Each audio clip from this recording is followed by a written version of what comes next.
Class 9th के देखिए सभी विद्यार्थी ध्यान दें। आज के इस वीडियो के अंतर्गत देखिए आज मैं आप सभी को वार्षिक परीक्षा के लिए विषय विज्ञान का सेट पेपर डी बताने जा रही हूँ। इसके पहले मैं आप सभी को विज्ञान के 3 सेट पेपर बता चुकी हूँ। देखिए ये रहा आपका सेट पेपर ए, ये सेट पेपर बी और ये आपका सेट पेपर सी, और ये हम देख रहे हैं आखिरी सेट पेपर आपका डी। ठीक है, आप सभी को हर एक सब्जेक्ट के ऐसे 4 सेट पेपर दिए जाएंगे वार्षिक परीक्षा की तैयारी के लिए। देखिए आप सभी इनकी पीडीएफ लेना चाहते हैं, पूरा सॉल्यूशन आप पेपर का चाहते हैं तो देखिए आप सभी दिए गए नंबर पे कांटेक्ट करें। आपको चैनल आर्ट पे एक नंबर दिखेंगे, आप उन नंबर से कांटेक्ट करें। आपको 100 रुपये मात्र में 6 सब्जेक्ट की पीडीएफ दी जाएगी फ्री में। ठीक है, आपसे अलग अलग पैसे नहीं लिए जाएंगे, एक सब्जेक्ट आपको 100 रुपये मात्र में 6 सब्जेक्ट की पीडीएफ मिलेगी। तो जितनी जल्दी हो सके उतनी जल्दी आप दिए गए नंबर से कांटेक्ट करें ताकि आप सभी को इन पेपर का पूरा सॉल्यूशन मिल सके। चलिए तो बढ़ते हैं अब हम पेपर की ओर। तो देखिए पहला प्रश्न है कि दाब बढ़ाने पर निम्न में से किसके आयतन में कमी होती है। ठीक है, दाब हम किसका बढ़ाएंगे कि किसके आयतन में कमी होगी, ठोस कि द्रव कि गैस की तीनों। तो देखिए हम जो कोई सा भी पदार्थ है आपका ठोस अवस्था में है, जब हम उसका दाब बढ़ाएंगे तो उसके आयतन में ऑटोमेटिकली ही कमी आएगी। द्रव अवस्था में भी रहेगा तो उसके आयतन में कमी आएगी, गैस अवस्था में भी रहेगा तो उसके आयतन में कमी आएगी। ठीक है, तो इसका आंसर कौन सा रहेगा आपका द नंबर का, यानी कि तीनों में। ठीक है, इसका आंसर है आपका तीनों। चलिए दूसरा प्रश्न है कि 2 या 2 से अधिक परमाणुओं का समूह कहलाता है। 2 या 2 से अधिक परमाणु जब मिलते हैं तो एक भारी भरकम सा परमाणु बनाते हैं। ठीक है, उसको कहते हैं हम यौगिक। क्या कहते हैं उसको? यौगिक कहते हैं। या 2 या 2 से अधिक परमाणु के समूह को क्या कहते हैं? यौगिक कहते हैं। तीसरा प्रश्न है कि एक तत्व की परमाणु संख्या केंद्रक में स्थित किसकी संख्या के बराबर होती है। देखिए एक तत्व है, उसकी जो परमाणु संख्या है वो केंद्रक में स्थित, केंद्रक में आपका न्यूट्रॉन भी होता है, प्रोटॉन भी होता है, इलेक्ट्रॉन भी होता है, तो किसकी संख्या के बराबर होती है? प्रोटॉन की कि इलेक्ट्रॉन की, कि प्रोटॉन और इलेक्ट्रॉन की, इसमें से कोई नहीं। तो देखिए इसका आंसर आपका रहेगा प्रोटॉन की। ठीक है, कि एक तत्व की परमाणु संख्या केंद्रक में स्थित प्रोटॉन की संख्या के बराबर होती है। ठीक है, चलिए चौथा है कि बांध के जल में, ठीक है, बांध में जल में कौन सी ऊर्जा होती है? पहले सिंचाई के लिए खेतों में बांध बनाए जाते थे। ठीक है, बड़े बड़े से तालाब होते थे, उनमें बांध बनाए जाते थे और उसके माध्यम से फिर खेतों में सिंचाई की जाती थी। तो बांध के जल में कौन सी ऊर्जा होती है? तो उसमें आपकी स्थितिक ऊर्जा होती है। ठीक है, इसका द नंबर का एकदम राइट ऑप्शन है। पांचवा है किसी वस्तु की कार्य करने की दर कहलाती, क्या कहलाएगी? शक्ति कहलाएगी। और ऊर्जा का एसआई मात्रक है, तो ऊर्जा का एसआई मात्रक है आपका वाट। ठीक है, चलिए तो ये हमने सभी विकल्प यहाँ पे कंप्लीट कर लिए। आप सभी स्क्रीनशॉट लें और आप भी अच्छे से इनको कंप्लीट करें। अब बढ़ते हैं हम अगले प्रश्न की ओर।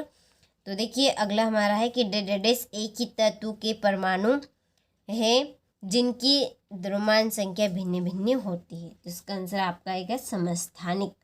किस में आएगा आपका?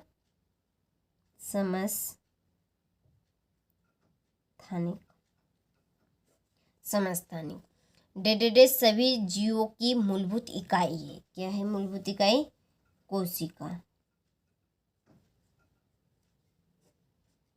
तीसरा है कि श्रव्य तरंगों की परास डेडेडेस होती है।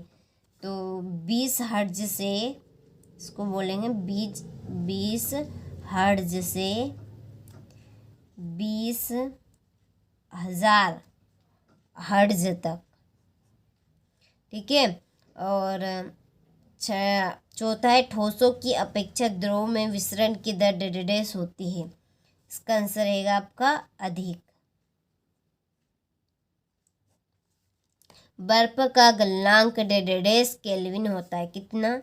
273 केल्विन।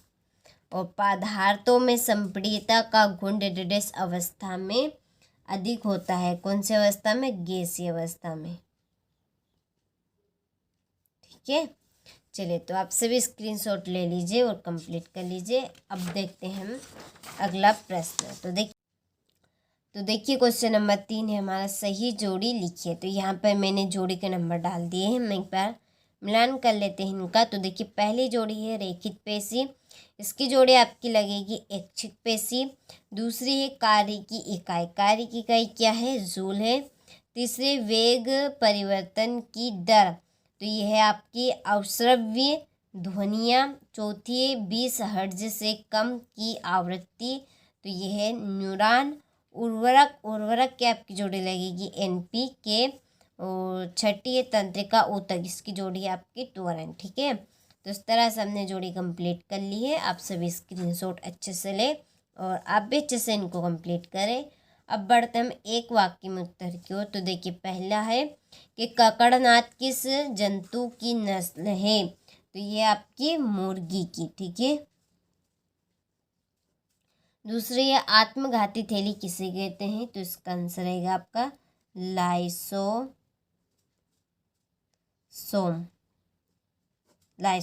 तीसरा है जड़ों से जल एवं लवणों का संवहन किस ऊतक द्वारा होता है? तो इसका आंसर रहेगा आपका जाइलम। फिर है चौथा प्रश्न कि वेग में प्रति सेकेंड होने वाली कमी को क्या कहते हैं? तो इसका आंसर है आपका मंदन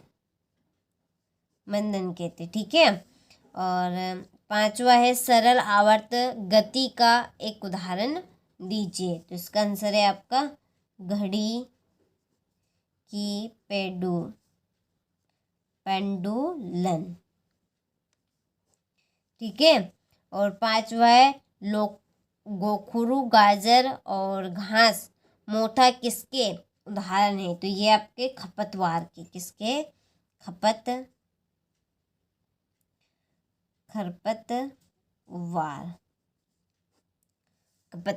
ठीक है, तो यहाँ से आप स्क्रीनशॉट अच्छे से ले लीजिए और कंप्लीट कर लीजिए। अब बढ़ते हैं अगले प्रश्न की ओर।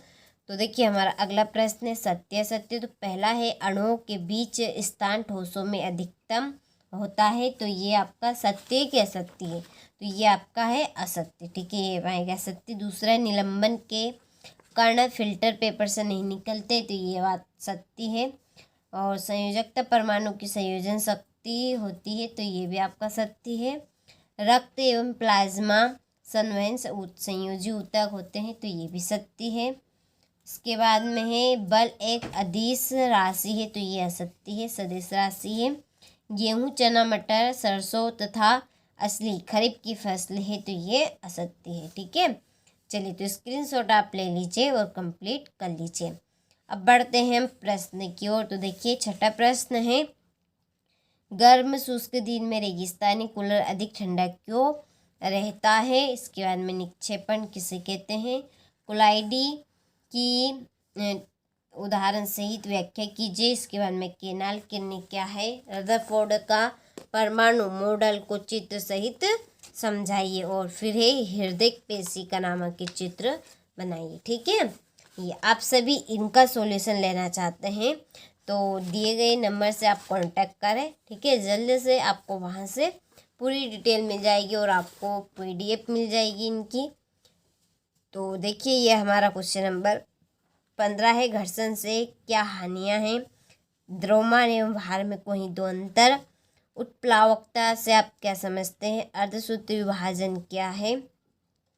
और फिर एक कार्य शक्ति एवं ऊर्जा की परिभाषा लिखकर उनके मात्रक लिखिए। मत्स्य संवर्धन के 2 गुण एवं दोष बताइए। 2 बताने। अणु परमाणु में अंतर, जंतु कोशिका का स्वच्छ नामक के चित्र बनाना है। और इसके बाद में 23वां प्रश्न है अनुरणन क्या है? इसे कम करने के कोई 2 उपाय लिखिए। ठीक है, तो ये आपके टोटल 23 प्रश्न हो गए हैं। आप सभी अच्छे से इनको कंप्लीट करें और आपकी इनकी PDF मिल जाएगी। आप उन चैनल ठीक है नंबर से कांटेक्ट करेंगे तो आपको PDF मिल जाएगी, तो आप जल्दी से कांटेक्ट कर लीजिएगा।